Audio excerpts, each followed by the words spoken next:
森林中女人正在疯狂地逃跑，因为在她身后有一个拿镰刀的屠夫在追杀她。突然，女人在惊慌失措中摔倒在地。此时，屠夫向她步步逼近。就在屠夫想解决她时，突然又一个屠夫冒了出来，两人便扭打在了一起。原来两屠夫都是为了争夺眼前的猎物。最终手持镰刀的屠夫还是没能打过面具屠夫，最后镰刀屠夫再次领了盒饭，而面具屠夫顺利地抱着自己的战利品消失在了这片森林里。这也是一场森林大逃亡的游戏，只要不幸被抓来的女人就会在他们身体里植入摄像头，随后将他们扔在森林里，并与屠夫玩猫捉老鼠的杀戮游戏。游戏的最终也只能有一个人活下来，而其他人全的在森林中陪葬。这些人所经历的画面还将会被神秘组织录制下来，并再卖给有名的富人欣赏。而就在刚刚，小美和黑妹是最要好的闺蜜，可两人因为一些小事吵了一架，最后两人不得不分道扬镳。但小美没走一会儿，黑妹的呼喊声吸引了她的注意。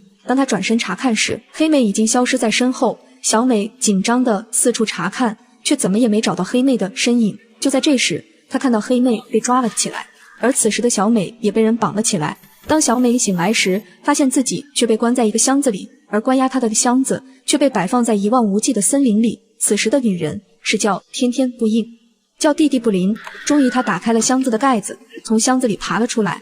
这时的她已经感到无比的绝望，因为周围除了树木根本什么也没有，而身体也非常不适，眼睛感觉到无比的疼痛。当用手摸上去，竟还残留着大量的血液。小美非常疑惑，为什么会出现这种状况。随后她还来不及多想，只想早点逃离这鬼地方。她疯狂地在森林狂跑，可这一望无际的森林让她根本找不到出去的路。就在女人绝望时，一只手从身后捂住了她的嘴。此时两个女人出现在眼前，女人让小美不要发出声音，因为附近有恐怖的屠夫。几人经过短暂的了解，原来黄衣女孩名叫洛西，而另一位也是她刚碰见的金发妹。几人都是同时被抓来的试验品，为了能够逃出去，几人也只能结伴同行。他们来到一个箱子边，想通过箱子看能不能找到一些可以用的东西，可里面什么能用的东西都没有。突然，小美的头疼病发作了，脑袋里竟出现另外一个画面，她看到一个手拿斧头的屠夫正在森林里搜寻着其他猎物。接着小美在头疼中晕了过去，可当她再醒来时，眼前只剩下了洛西，而刚才的金发妹由于等不了发病的小美，自己便离开了这里。此时小美与洛西的商量，两人正讨论如何从这里逃出去。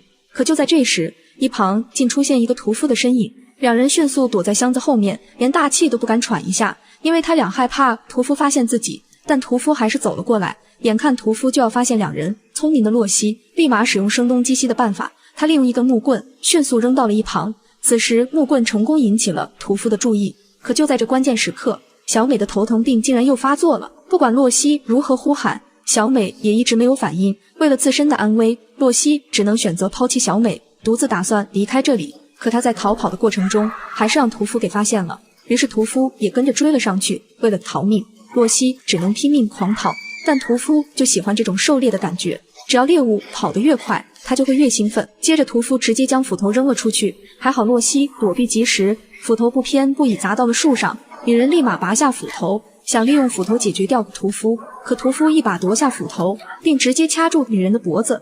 女人始终没有屠夫力气大，屠夫迅速利用斧头直接让洛西面目全非，并让她立马领了盒饭。而这残忍的画面被小美全尽收眼底，因为她在发病中竟又看到了屠夫的视角。随后小美清醒了过来，她自己也不知道为什么可以看到屠夫那边的画面。此时她还是不敢想太多，只能继续逃跑。这次小美学聪明了，她一心向刚才没有跑过的方向逃跑，终于在关键时刻，她跑出了一望无际的森林。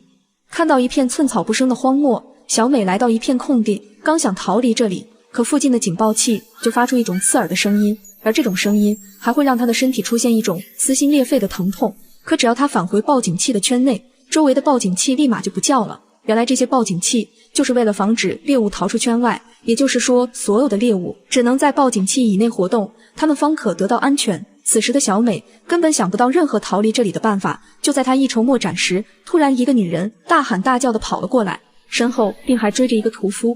屠夫见一直追不上女人，便直接将斧头向女人扔了过去。